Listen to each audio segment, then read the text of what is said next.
Au menu de ce Weekly Tech, Elon Musk vient de dévoiler pourquoi les IA ne pourront plus se développer d'ici un an et la raison est vraiment sous-estimée.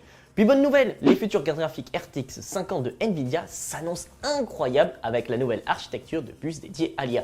Puis, sur une note positive et un peu flippante, un homme tétraplégique a pu utiliser son implant Neuralink pour jouer aux jeux vidéo par télépathie. Et enfin, un ex-livreur UPS aurait volé plus de 1,3 million de dollars de produits Apple en tout juste 6 mois. Il se fait ainsi rattraper par la justice. Allez, le Weekly, c'est parti! Elon Musk tire la sonnette d'alarme lors d'une interview dans la conférence Bosch Connect World sur l'essor de l'intelligence artificielle. Le milliardaire prédit que dès l'année prochaine, le monde manquera de ressources pour alimenter la croissance exponentielle de l'IA. Il pointe du doigt deux facteurs. Déjà, la pénurie de transformateurs électriques. Ces composants essentiels convertissent l'électricité haute tension vers une tension utilisable par les machines. Or, les superordinateurs nécessaires à l'IA sont excessivement gourmands en énergie et nécessitent de nombreux transformateurs pour fonctionner. Selon Elon Musk, la demande de ces appareils va dépasser la production, ce qui pourrait freiner le développement de l'IA. Le deuxième facteur est une pénurie d'électricité. L'essor de l'IA, combiné à d'autres facteurs comme la transition vers les voitures électriques, va accroître la demande mondiale d'électricité. Musk craint que l'infrastructure électrique actuelle ne soit pas suffisante pour répondre à cette demande croissante, ce qui pourrait entraîner des coupures de courant et limiter ainsi le développement de l'IA. Les prédictions d'Elon Musk soulèvent des questions sur l'avenir de l'IA. Si les ressources nécessaires à son développement font défaut, cela pourrait ralentir son progrès et freiner ses applications potentielles dans de nombreux domaines, de la médecine à la finance en passant par la recherche scientifique. Sauf que la pénurie d'électricité n'est pas uniquement un problème pour l'IA. La demande croissante en énergie de la part de tous les secteurs de l'économie met à mal les infrastructures électriques vieillissantes dans de nombreux pays. Pour éviter une crise énergétique, il est nécessaire d'investir massivement dans la production d'électricité renouvelable et dans la modernisation des infrastructures électriques actuelles. Il est également crucial d'améliorer l'efficacité énergétique des technologies, y compris celle des ordinateurs qui alimentent l'IA. Le développement de production électrique par centrale nucléaire à fusion pourrait ainsi résoudre l'une des deux pénuries, mais cette technologie ne sera pas active avant 10-20 ans au moins. Aujourd'hui, la gestion de la demande énergétique et l'investissement dans les infrastructures durables seront les clés pour garantir un avenir où l'IA ne pompera pas l'électricité du monde. Lors de la conférence GTC 2024, Jensen Huang, PDG de Nvidia, a présenté sa nouvelle architecture GPU de la société Blackwell. Si son discours était centré sur l'IA et le calcul, Wang a confirmé que cette nouvelle architecture équipera les prochaines cartes graphiques GeForce telles que la RTX 5090. En l'absence d'annonces officielles, les fuites d'informations ont permis de combler quelque peu le vide laissé par la présentation. La prochaine génération de GPU Nvidia bénéficiera sans aucun doute des améliorations architecturales offertes par Blackwell, repoussant les limites des performances et des fonctionnalités par rapport aux meilleures cartes graphiques actuelles. L'ampleur de l'écart des performances entre la série RTX 50 et la génération actuelle reste à déterminer, mais de nouvelles fuites spécifiques donnent un aperçu de l'ampleur potentielle de ce bond générationnel. C'est ainsi que quelques heures après la présentation de Nvidia, le leaker Kopite7 Kimi a partagé des détails sur le GB202, pressenti comme le nom de code du GPU phare de la RTX 50. Cette puce devrait être au cœur de la GeForce RTX 5090. Les précédentes fuites concernant la bande passante mémoire de la RTX 5090 et ses performances laissaient présager un monstre de puissance. Kopite7 Kimi affirme désormais qu'elle sera construite selon le même procédé que les nouveaux GPU d'IA. Si le nœud de processus utilisé, le TSMC4N, est identique à celui de l'AD102 que l'on retrouve sur les RTX 4090, l'architecture Blackwell offrira tout de même une densité de transistors 30% supérieure. Cela permettra à Nvidia d'intégrer plus d'éléments au GPU et d'en booster les performances. Car la seconde possibilité est de faire des économies d'énergie, ce qui est rarement le cas pour des cartes graphiques les plus puissantes du fabricant. Blackwell présente également d'autres avantages architecturaux par rapport à Lovelace. Kopite7 Kimi souligne notamment la concentration plus élevée de cache L1 dans chaque processeur multistream. Sans entrer dans les détails, le leaker assure que le GB202 bénéficie d'une amélioration significative par rapport à l'AD102 et au GA102. Cette amélioration devrait permettre à la RTX 5090 d'être moins dépendante des caches L2 et L3, plus lent, même si elle pourra s'appuyer sur la dernière mémoire VRAM GDDR7.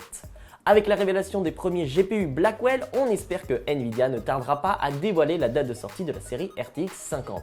Cependant, étant donné que les cartes graphiques GeForce représentent une part mineure des revenus de Nvidia par rapport à l'IA, il ne serait pas surprenant que l'entreprise s'en tienne à sa fenêtre de lancement précédemment évoquée. Donc la fin de l'année semble être une bonne période. Côté prix, on ne sait rien du tout ce que l'on peut vous dire, c'est qu'elles seront vraiment puissantes.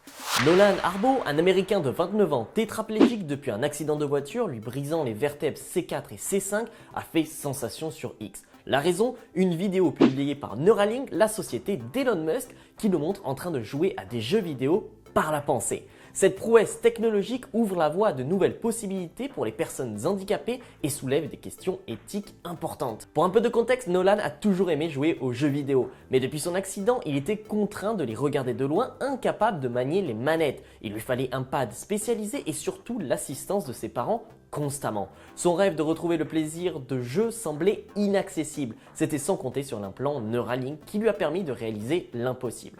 L'implant nommé télépathie de Neuralink est une puce de la taille d'une pièce de 2 € qui est implantée dans le cortex moteur du cerveau. Elle est capable de capter les signaux électriques émis par les neurones lorsqu'une personne imagine un mouvement. Les signaux sont ensuite transmis à un ordinateur qui les décode et les traduit en action à l'écran. Nolan a dû apprendre à utiliser son implant au début et il lui a fallu un petit peu de temps et de patience pour maîtriser ses pensées et les transformer en mouvements précis du curseur. Il explique qu'il a fallu dans un premier temps visualiser le mouvement de ses mains, puis bouger le curseur par la pensée est devenu naturel. Et après quelques heures d'entraînement, il a pu jouer à des jeux simples comme les échecs. Aujourd'hui, Nolan a joué à des jeux plus complexes comme Civilization 6, au point même de s'être couché à 6 h du matin la première fois qu'il a pu pleinement utiliser l'implant. Il peut même apprendre de nouvelles langues en jouant à des jeux éducatifs comme le japonais ou le français. L'implant lui a permis de retrouver une certaine liberté et de s'adonner à sa passion pour les jeux vidéo. Cela ouvre la voie pour utiliser l'implant pour d'autres raisons comme contrôler un exosquelette pour marcher à nouveau ou composer de la musique en utilisant uniquement ses pensées. La puce télépathie de Neuralink est un véritable concentré de technologie. Elle contient 64 fils polymères flexibles qui captent les signaux électriques du cerveau. Ces signaux sont ensuite transmis à un ordinateur qui les décode et les traduit en action. L'implant est alimenté par une batterie rechargeable qui doit être remplacée tous les quelques jours. La procédure de rechargement est simple et ne nécessite pas d'intervention chirurgicale, mais actuellement c'est pour lui la seule réelle contrainte. Mais on se doute que l'implant Neuralink soulève des questions éthiques importantes. La question de la vie privée est primordiale car l'implant peut collecter des données très sensibles sur l'activité cérébrale de l'utilisateur. De plus, il existe un risque de piratage qui pourrait permettre à des personnes mal intentionnées de contrôler le cerveau d'autres utilisateurs. Malgré les défis éthiques à relever, la technologie de Neuralink offre des perspectives extraordinaires pour les personnes handicapées. Nolan est l'exemple parfait de la façon dont cette technologie peut changer des vies. Pour lui, Neuralink est bien plus qu'un simple implant, c'est une nouvelle chance de vivre et de s'épanouir. Et pour vous, c'est plutôt flippant ou exaltant de voir les possibilités? Dites-le nous en commentaire. Un ancien superviseur UPS est accusé d'avoir volé pour plus d'1 million de dollars de produits Apple. Beltrano, 30 ans, n'a pas agi par simple opportunisme. Son plan, exécuté sur une période de 6 mois, visait à détourner un nombre impressionnant de produits Apple, 866 appareils au total, dont des iPhones et des iPads majoritairement. Sa connaissance du fonctionnement interne d'UPS, acquise grâce à son poste de superviseur, lui a permis de cibler les colis et de les dissimuler. Le butin était ensuite écoulé sur la plateforme de petites annonces Kijiji où Beltrano trouvait des acheteurs peu regardant sur la provenance des produits. Pour brouiller les pistes, il exigeait des paiements en espèces ou par virement anonyme. Cette activité criminelle lui a permis d'amasser une somme conséquente, lui offrant un train de vie luxueux avec une nouvelle maison, une nouvelle voiture haut de gamme, des bijoux et des appareils tech. L'appétit insatiable de Beltrano l'a finalement trahi. Un dépôt de 230 000 $ sur son compte bancaire personnel a déclenché une enquête approfondie. La perquisition de son domicile a permis de découvrir des preuves accablantes. 9 000 $ en espèces, un MacBook, des bijoux d'une valeur de plus de 10 000 $. Face à l'accumulation de preuves, Beltrano n'a eu d'autre choix que d'avouer les méfaits. Il aura ainsi suffi d'un simple virement de trop pour se faire choper. Le vol de cet ancien livreur n'est pas anodin. Au-delà du préjudice financier pour UPS, estimé à 1,3 million de $, cette affaire entache la réputation de l'entreprise, la confiance des clients et des partenaires qui peut ébranler un tel manquement de sécurité. Car pour rappel, ce n'est pas le vol des 866 colis qui a éveillé les soupçons, mais un virement de plus de 200 000 $.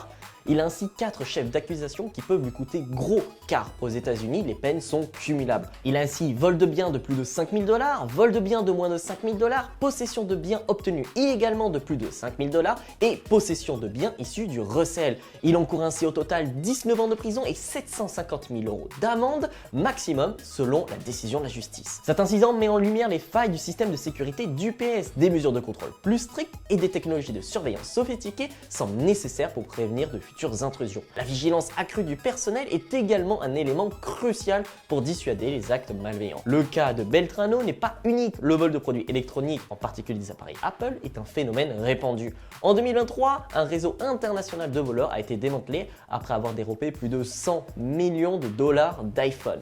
Le Wikitech, c'est fini. Rendez-vous la semaine prochaine.